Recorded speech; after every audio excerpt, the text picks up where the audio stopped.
নমস্কার, আশা করি সবাই ভালো আছেন। আজকের যে ভিডিওটি বানাতে চলেছি সেটা হচ্ছে আমাদের কম্পিউটার ল্যাপটপে বিভিন্ন ধরনের অ্যাপ্লিকেশন বা সফটওয়্যার ইনস্টল করে থাকি। তো সেই ইনস্টল সফটওয়্যারগুলিকে কিভাবে আনস্টল করি। আমরা মূলত কন্ট্রোল প্যানেলে গিয়ে আনস্টল প্রোগ্রামে গিয়ে আমরা এই যে দেখতে পাচ্ছি আছে আমাদের বিভিন্ন software, one drive, OCam, Java, Google Chrome, আরও অনেক ধরনের সফটওয়্যার বড় বড় থাকে। তো সেইগুলোকে আমরা আনস্টল করে এখান থেকে ক্লিক করে এই আনস্টলে ক্লিক করি, তারপরে নেক্সট নেক্সট করে ক্লিক করি। কিন্তু তার কিছু ডেটা আমাদের রেজিস্ট্রি বা সি ড্রাইভ বা তার ফাইল বা ফোল্ডারগুলো থেকে যায়। পরবর্তীকালে আমরা যদি সেই বা আলাদা ধরনের কোনো কিছু ডাউনলোড করে ইনস্টল করতে যাই তাহলে কিন্তু সেটা হতে চায় না। তো কমপ্লিট আনইনস্টল আমরা কীভাবে করব? তো কমপ্লিট আনইনস্টল করতে গেলে আমাদেরকে একটা থার্ড পার্টি সফটওয়্যার দরকার পড়বে, সেটার নাম হচ্ছে রেভো আনইনস্টলার। তো সেটা পারচেসও করতে হয় অনেক সময়, তো ট্রায়াল ভার্সনও পাওয়া যায়। তো আমি ট্রায়াল ভার্সন দিয়ে দেখিয়ে দেবো, যদি আপনাদের ভালো লাগে তো আপনারা সেটা পারচেসও করতে পারেন। বা ট্রায়াল ভার্সন দিয়ে অনেক সময় কি আমাদের একটাই কিছু একটা দুটো থেকে যায় যেগুলোকে আমরা চাই যে কোনোভাবে যদি আনইনস্টল করতে হয়। তো ট্রায়াল ভার্সন 1 মাসের ফ্রি আমাদের পাওয়া যায়। তো সেটা দিয়েও আমরা কিন্তু আমাদের মিনিমাম কাজটা করে নিতে পারি, কমপ্লিট আনইনস্টল করতে পারি সফটওয়্যার। অনেক ধরনের সফটওয়্যার থাকে যেখানে এই কন্ট্রোল প্যানেল থেকে গিয়ে আনইনস্টল হতে চায় না। তো সেই ধরনের সফটওয়্যারগুলো কিন্তু আনইনস্টল হয়ে যাবে এই রেভো আনইনস্টলার দিয়ে। তো সফটওয়্যার নাম হচ্ছে রেভো আনইনস্টলার। তো সেটাকে কোথা থেকে পাবো? আমরা প্রথমে গুগল ক্রোমে যাব। তো গুগল ক্রোম খুলছে। তো গুগল ক্রোমে যাওয়ার পর অবশ্যই নেট থাকতে হবে। গুগল ক্রোম খুলে গেছে, দুবার খুলে গেছে, দুবার ক্লিক করে নেটটা কেটে দেবো। তো গুগল ক্রোমে যাওয়ার পর আমি জাস্ট গুগল এতে লিখবো রেভো আনইনস্টলার। ঠিক আছে, এই যে রেভো আনইনস্টলার লেখার পর ডাইরেক্ট আমি ডাউনলোডসে চলে যাব। তো এখানে বিভিন্ন প্যাকেজের কথা বলা হবে, দেখে নিই একবার। এই যে বললাম বিভিন্ন প্যাকের কথা বলা হবে। তো এখানে একটা অ্যাডভার্টাইজ চলছে, সামার সেল চলছে, তাহলে সেটাও নিতে পারেন। সামার সেল চলছে, সেলের ব্যাপার। তো যাই হোক, এখানে আমি এটি কেটে দিলাম। কেটে দেওয়ার পর এখানে বিভিন্ন রকম প্যাকেজের ব্যাপার আছে। তো আমি এই যে প্রো ভার্সনটা আছে, রেভো আনইনস্টলার প্রো ট্রায়াল ভার্সন যেটা আছে, তো সেটাকে আমি, আপনারা পোর্টেবল নিয়েও কাজ করতে পারেন, যদি পোর্টেবলে এই জিনিসগুলো পাওয়া যায় না। তো আমার এখানে ফ্রি ট্রায়াল ভার্সন যেটা হয় যত টাকা হয় মানে ম্যাক্সিমাম কাজটা আমরা করে নেব। ফ্রি ট্রায়াল ভার্সন আমাদের 1 মাস ধরে। তো ফ্রি ট্রায়াল ভার্সনে আমি ক্লিক করলাম, এই যে আমার ডাউনলোড হয়ে যাবে। ডাউনলোড হয়ে গেলো 15 MB, নেট খুবই ফাস্ট আছে তাই 15 MB ডাউনলোড হয়ে গেলো। জাস্ট এখানে গিয়ে শো ইন ফোল্ডার করবো, ওখান থেকে ওপেন করেও ইনস্টল করে নিতে হবে। শো ইন ফোল্ডার করলে ভালো হবে। তো শো ইন ফোল্ডারে গিয়েছে রেভো আনইনস্টলার পুরো সেটআপ। দেখ আগেও আমি ডাউনলোড করেছিলাম তাই এটা একটা পাচ্ছি। যাই হোক, তো আমি এখন আমার ক্রোম দরকার নেই। তো এটাকে গিয়ে আমি রেভো আনইনস্টলারে ডাবল ক্লিক করবো। ডাবল ক্লিক করলেই আমার ইয়েস চাইবে, ইয়েসটা করবো। এখনো আসেনি, মেশিনটি একটু স্লো আছে। তো মেশিন এই ধরনের স্লো থাকলে আপনারা যদি হার্ড ডিস্ক লাগানো থাকে সেটা SSD করিয়ে দিলে কিন্তু মেশিনটি একটু ফাস্ট হয়ে যাবে। আমি পরে একটা মেশিনের হার্ড ডিস্ক আর SSDর মধ্যে তফাৎটা দেখিয়ে দেবো স্পিডটা। তো ইয়েস চাইছে, আমি ইয়েস করলাম। ইয়েস করার পর এই যে এটা চাইছে ওকে করবো। এটা ইনস্টল করছি রেভোটাকে। করার পর I accept the licence agreement, next next and quick launch mode, desktop software থেকে নিই, next and install. We are installing Revo uninstaller. রেভোটা আনইনস্টল হতে চলেছে, আর কিছুক্ষণের মধ্যে হয়ে গেছে।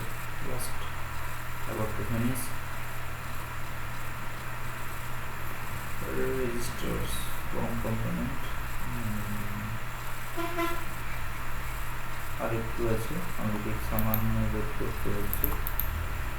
মেশিনটা একটু স্লো বলে করতে বলছিলাম, করবো না, ফিনিশ করবো। এবারে আমরা এটাকে কিন্তু ওপেন করবো। ওপেন করলে আমার যত রকম অ্যাপ্লিকেশন বা সফটওয়্যার ইনস্টল করা আছে সেগুলো কিন্তু দেখাবে। আবার ইয়েস, এটা ওপেন করতে গেলে ইয়েস চাইছে, তো আমরা ইয়েস করবো। দেখবো আনইনস্টলার প্রো ভার্সনটা, আর যেহেতু এটা ইনস্টল করলাম তাই প্রো থেকে কোনো একটা কিছু দিচ্ছে। এই যে লিখে দিয়েছে আনরেজিস্টার্ড ভার্সন। তো আমার এখানে যতগুলো ওই কন্ট্রোল প্যানেল থেকে গিয়ে আনইনস্টলারে দেখাচ্ছিল, যতগুলো সফটওয়্যার প্রোগ্রামসে গিয়ে সেইগুলো কিন্তু দেখাচ্ছে। এর মধ্যে আমার একটা মাইক্রোসফট ওয়ান ড্রাইভটা আমার লাগবে না, সেটাকে আনইনস্টল করে দেখাচ্ছে। এটাই ক্লিক করে রাইট ক্লিক করে আনইনস্টল করতে পারেন, বা এইখানে ক্লিক করে এই যে আনইনস্টল করতে। অনেক সময় আনইনস্টল হতে চান তো ফোর্স আনইনস্টল করতে পারেন, যে কোনো একদমই আনইনস্টল হতে চায় না, যে আলাদা কোনো জায়গায় রানিং হচ্ছে তার জন্য এটা আনইনস্টল হতে দেয় না, অন্য জায়গায় চলছে, অর্থাৎ কম্পিউটারে কোনো একটা ব্যাকগ্রাউন্ডে ওই প্রোগ্রামের ফাইল রান করছে তাই জন্য করতে দেয়। তো এখানে ফোর্স আনইনস্টল আপনি পাচ্ছেন, অপশানটা পাচ্ছেন, সেটা করতে পারেন। তো ওয়ান ড্রাইভ, মাইক্রোসফট ওয়ান ড্রাইভটা আমার এই মুহূর্তে দরকার নেই, তো আমি এটাকে আনইনস্টল করে নেব, পরে আমি এটাকে ইনস্টল করে নেব। তো এটাকে আপনাকে দেখিয়ে দিয়ে কীভাবে একটু করতে হবে। এটা করার পর রাইট ক্লিক করে আনইনস্টল করতে পারেন, বা ক্লিক করে আনইনস্টলে ক্লিক করতে পারেন, চুজ করে যেটাকে করবেন। ক্লিক করলাম, এখানে দেখছে make a system restore point before install. আমার সিস্টেম রিস্টোর দরকার নেই। Create a full registry backup before install, no, আমার দুটোই দরকার নেই। আমি এটাকে পুরোপুরি সম্পূর্ণ দিচ্ছি। এই সি ড্রাইভে কোথায় অ্যাপ ডেটার ভিতরে আছে এটাও কিন্তু দেখিয়ে দিচ্ছে। তো কন্টিনিউ করলাম।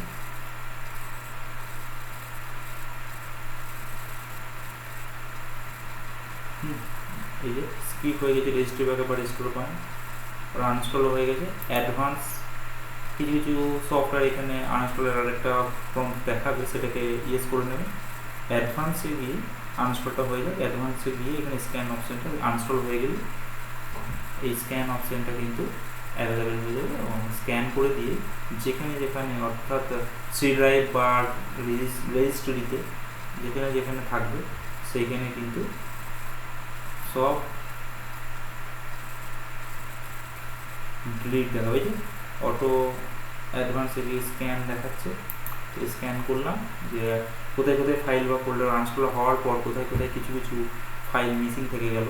কমপ্লিট, আমি বলছিলাম না যে কমপ্লিট একদম আনইনস্টল হবে, তো সেখানে এই কাজটা অ্যাডভান্সে গিয়ে করে মডারেটও করতে পারেন। যে তখন এই যে এইচকি রেজিস্ট্রির ভেতরে যে এইচকি কারেন্ট ইউজার সফটওয়্যার মাইক্রোসফট বা এই ধরনের অনেক ফাইল এখানে কিন্তু থেকে গেছে ওই ওয়ান ড্রাইভ যেটা ছিল। তো সেটাকে সিলেক্ট অল করবেন, সিলেক্ট অল হয়ে গেল, তারপর এটা ডিলিট করে দেবেন, সেইগুলো থেকে মুছে দেবেন।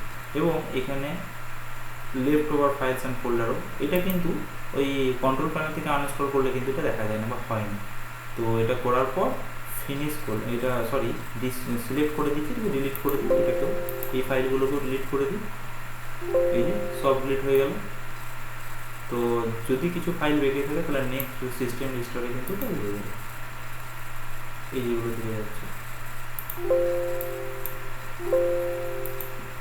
তো এরপরে ফিনিশ করলাম। তো আমার কমপ্লিট কিন্তু ওই ওয়ান ড্রাইভের কমপ্লিট। যদি কিছু থেকে গেলো সেগুলো সিস্টেম রেজিস্টার করার পর সেগুলো কিন্তু চলে যাবে। তো এটা যখন আমি কাটতে যাচ্ছি রিমাইনিং 28 ডেজ দেখাচ্ছে, 29 ডেজ দেবো। আমি কালকে একটু ইনস্টল করেছিলাম বলে আজ আমাকে 28 দেখাচ্ছে।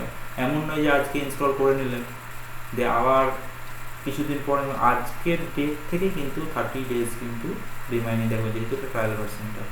আর যদি আপনারা চান তো বাই নাও করে নিতে পারেন যদি ভালো লাগে, আর পোর্টেবল নিতে পারেন। আর যদি আপনি এটা ক্র্যাক ভার্সন নিতে চান তো টোরেন্ট থেকে গিয়ে ক্র্যাক ভার্সনও পেয়ে যাবেন অবশ্যই। আমার টোরেন্ট থেকে কীভাবে ডাউনলোড করতে হয় আমার ভিডিওর মধ্যেই আছে, তো সেটা একটু দেখে নেবেন। ভিডিও লিঙ্কটা আমি ডিসক্রিপশনে দিয়ে দেবো। ওটা কীভাবে টোরেন্ট থেকে কোনো সফটওয়্যার বা মুভিস কীভাবে ডাউনলোড করতে হয় সেই ভিডিওটা করা আছে, সেটা আমরা আপনাকে দেখতে পারেন। তো আজকে দেখালাম কীভাবে অ্যাপ্লিকেশন সফটওয়্যার বা বিভিন্ন ধরনের ইনস্টলেড সফটওয়্যারকে কমপ্লিট আনইনস্টল করা যায়, সেটাই শিখলাম। থ্যাংক ইউ, ভালো থাকবেন আপনারা।